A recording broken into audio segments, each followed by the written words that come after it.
Welcome to the Leading Hope Podcast with Kevin Jack. Your influence will lead people somewhere, lead them towards hope. Everyone has 20 minutes to learn to become a better leader. Make it count. Welcome to Leading Hope with Kevin Jack. I'm your host, BJ Williams, here with my friend and pastor, Kevin Jack. Thank you for joining us and taking time out of your day to become a better leader. We will release a new episode every Wednesday, so we'd love for you to subscribe, share on social media, and bring others along with you on this journey of becoming a better leader. Visit leadinghope.online to get updates and find out more about the Leading Hope community.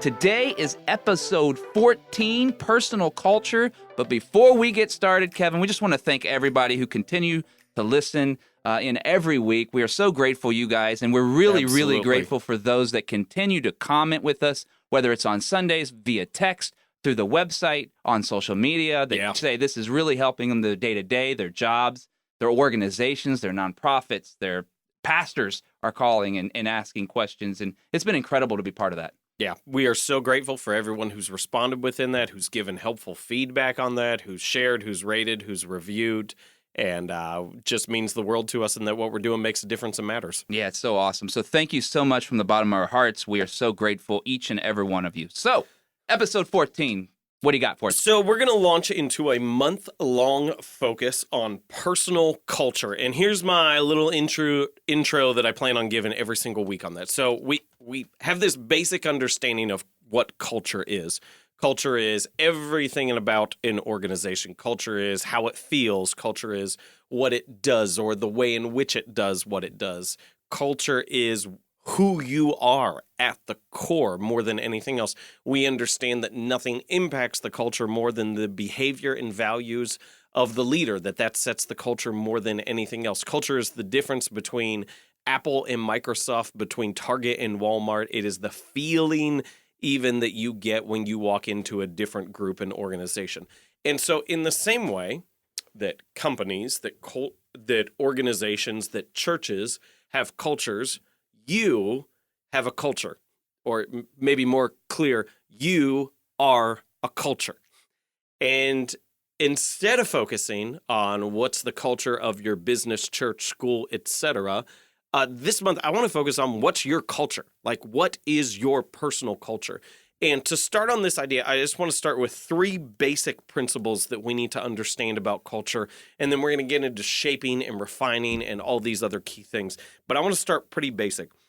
First off, for shaping your personal culture, you need to know what it is, you need to know it can be changed, and you need to decide what you want it to be.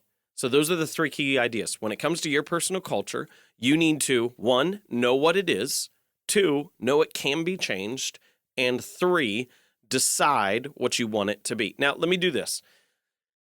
Just so we have kind of a basic understanding of where we're headed, let me touch on 1 and 3 just real quickly. And we've touched on 1 before, but touch on 1 and 3 real quickly, because the majority of our conversation needs to be on number 2, because that's not the thing that people realize or believe within that. So for 1, you need to know what your culture is. There's a number of different ways that you could go about this. We talked the other podcast about asking people, what's it like to be on the other side of me? That terrifying question, especially if you ask it of your family members, those that you live with. What's it like to be on the other side of me? What you're going to get as a result, their answer is going to be your atmosphere of emotion that you bring with you. That is your personal culture. Another way of figuring out what your personal culture is, I call it like this: you can do an autopsy of the common denominator. The common denominator in all your environments. What is the thing that seems to be true of everything that you're a part of? If your boss is always dumb, it's probably you. You probably have an issue with authority. You're probably disrespectful within that. Like, what is the thing that is you just kind of navigate the story of your life? And you may need someone else to point this out to you. Most people don't have the level of self-awareness to understand this is always true of me.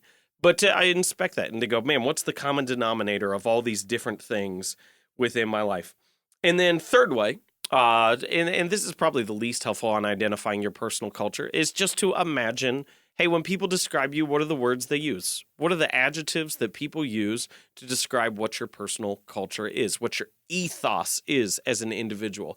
And I'm going to take that and jump straight into that third principle of deciding what you want it to be. And here's the exercise that I think is so helpful. And I actually got this idea from David Brooks, and one of his works titled, he talks about this in both his books, The Road to Character and The Second Mountain. But he talks about the difference between resume virtues and eulogy virtues. Resume virtues are the accomplishments, the talents, the experiences that we have along the way. That is not your personal culture. That's what you're good at. That's what you do. It's not who you are. And so he gives the distinction, and he says, no, there's this whole other set of virtues that are eulogy virtues. It is when you pass away, and someone gets up to give the eulogy at your funeral, what are they going to say about you? Because no one in their eulogy talks about how talented they are or how successful they were or all the things they accomplished. No, what you see at the best funerals is someone gets up there and they talk about how kind or how compassionate they were, how they made that other person feel when they were in the room. And so to imagine that for a second, and David Brooks makes the point, he says the majority of our lives are spent building resume virtues when eulogy virtues are the ones that truly matter. And here's my guess is that you have a rough picture of what your personal culture, what you want it to be. You have a rough guess of what you think it is, and it may not be accurate. And we're going to get into that in one of the later episodes. But just to touch on those first two, so the 1 and 3. So the first one, you need to know what it is and figure out what your personal culture is right now. The third one, you need to decide what you want it to be. Now, let's spend some time talking about that middle piece. You need to know that your personal culture can be changed. Who you are at the core can be changed. And say it like this, your personal culture is not your personality. It interacts with your personality, but it is not your personality. It's not your likes and dislikes. It's not your interests. It's not your skills. It's deeper than that. And so in spiritual terms and in non-spiritual circles, we would describe it like this. Your personal culture at the end of the day is your soul. It is that thing that is, it's not your body. It's more significant than your physical body, but it's somehow the spirit that you carry with you in everything that you're a part of. And this isn't about being an introvert or an extrovert. This isn't about, if you're into the Enneagram, being a 7 or being a 2 or being a 1 or whatever all those numbers mean within that. It's not about your personality type. There's a spirit that you have that transcends all these other categories of strengths, weaknesses, likes, dislikes, personality, all these other things. And this is how you know that. Is your spirit, your soul, your personal culture can be changed over time. I have a friend who's a physical therapist, and so he deals with people, particularly elder people, and helping rehabilitation, stuff like that. And one of the most fascinating conversations I've had with him is he talks about the way in which chronic pain changes someone.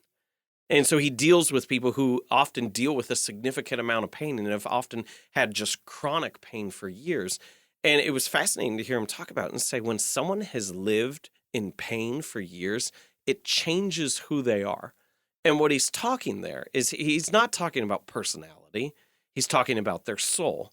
He's talking about something deep within their spirit changes as they live in pain for a long period of time.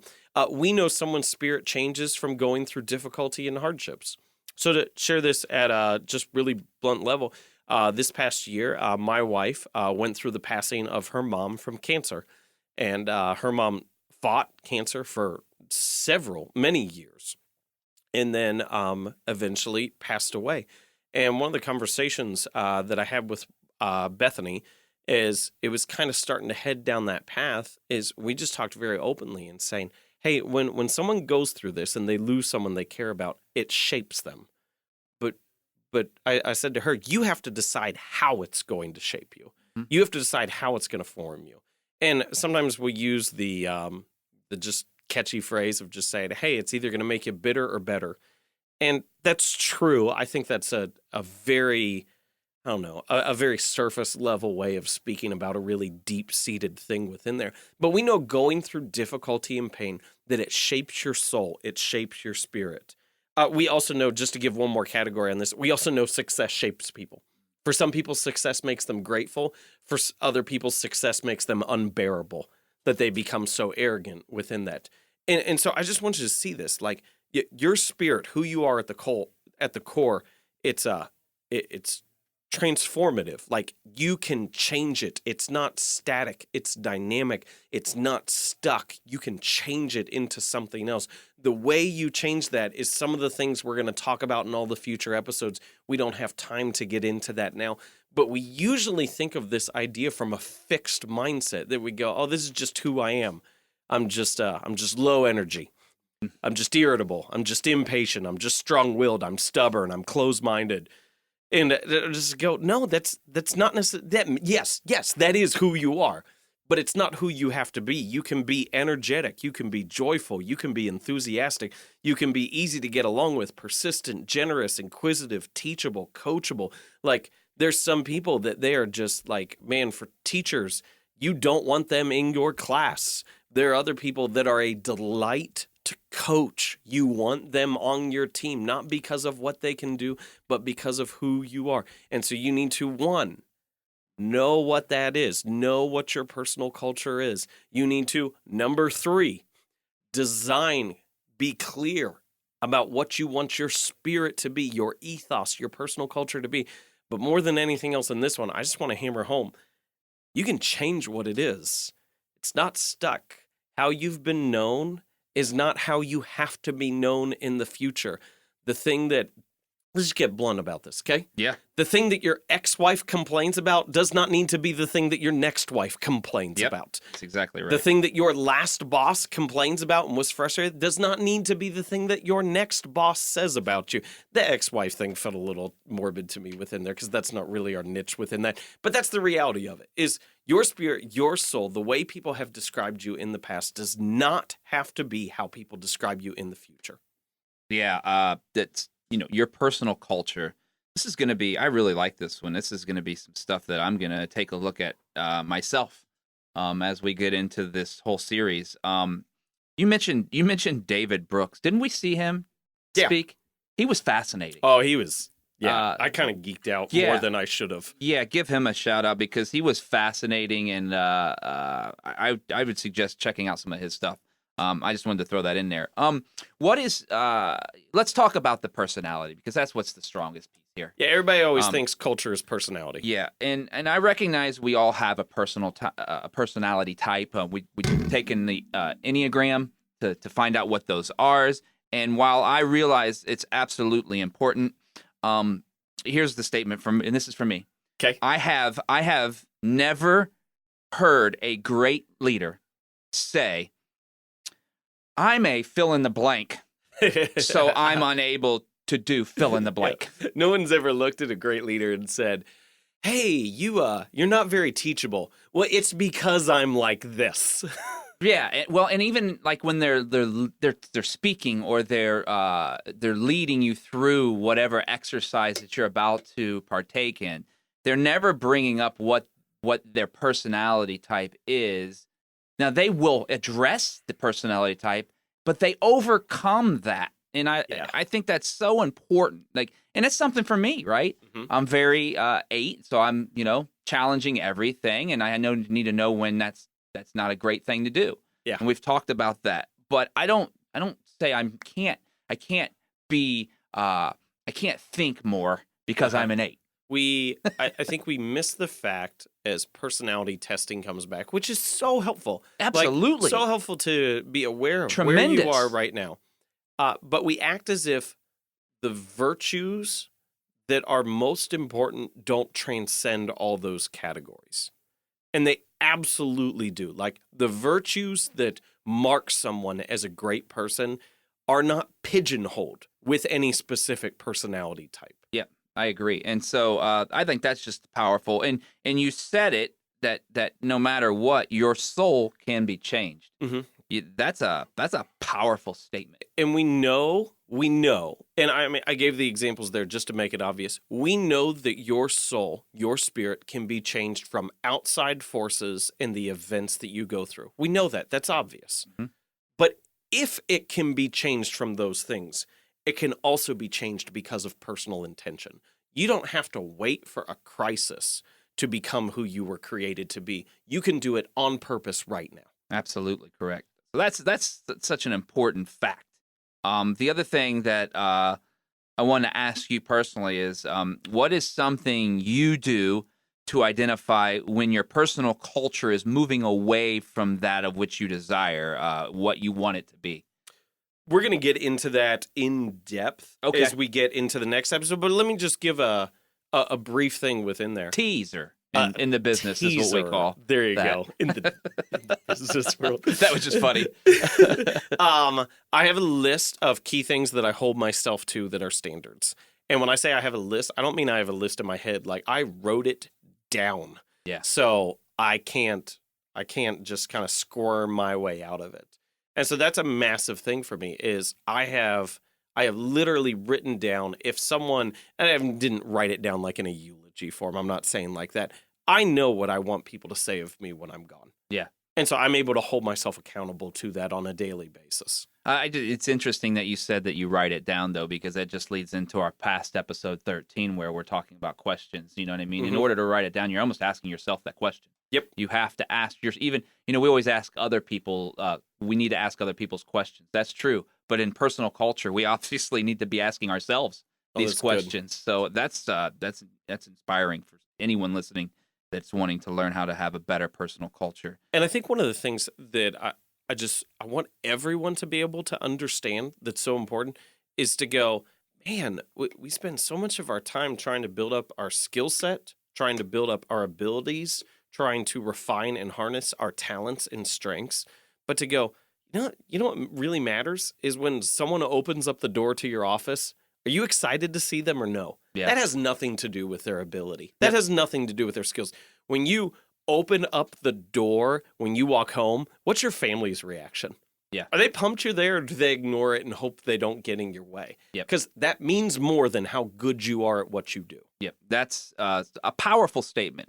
You have, in the development world, where you have web developers, a lot of them are closed door, closed office, closed cube. Don't come over here. Don't talk to me. Not everybody. I'm not trying to say that's everybody, but I've worked with quite a few of them over the years. And the ones that have overcome that have gone on to be the ones that are actually the ones promoted, the ones that lead teams, and the ones that actually love their career. Yeah. Because they said, hey, this might be, I don't really care to talk to people. I just like to have my head in my computer and heads down coding. But I realized that the way my personal culture actually had an adverse effect on my career, my direction, and where I was going. And that's, for anyone listening now, I'm going to use this specifically for me to make sure I'm very aware of my personal culture. And I encourage everyone else to do. Taking away everything we talked about today, Kevin, what's something that you want someone to leave with today, knowing about their personal culture? I think the whole title of this podcast, the theme behind everything is, hey, we're leading hope. Your leadership is going to have an impact. You can lead them towards despair. You can lead them towards hope. And every day people are leading others towards despair. And the reality is despair is not necessarily the destination that you arrive at, but the spirit that you bring with you into everything that you do. Your organization, everything could be up and to the right, and people still feel lifeless because of the spirit within there. And so if we're going to get the spirit right, we have to get the spirit of ourselves right more than anything else. And so that's where we need to focus and understand that can be changed. Yep. Just like anything else. Yep. Your soul can be changed. That is such a true statement. Where you are isn't where you're going. And for anyone listening today, I challenge everyone listening not only to apply this to your own lives, but man, maybe pass it to a coworker or a friend or a family member. Pass this podcast off to them and say, hey guys, this helped me. This worked for me. You can text them. It's simple link. Here it is. Check it out. What I love about this podcast for me is that it builds every week. It's just not, these things are very applicable to each other. And it's been powerful to be part of. And we're so thankful that you have been part of it with us. So, hey, don't forget to share this on social media. to subscribe and to rate and review. We'd love to hear some more reviews on the Apple Podcast or any of the platforms that you listen to. We'd love to talk to you and engage with you. Check out the website, leadinghope.online, and subscribe for our newsletter. You don't want to miss out on the things that we have coming up this year, which could include all kinds of different stuff, maybe even a live video that we might do here soon. So that's going to be exciting. So you guys have a great day, and we'll see you back next week for episode 15.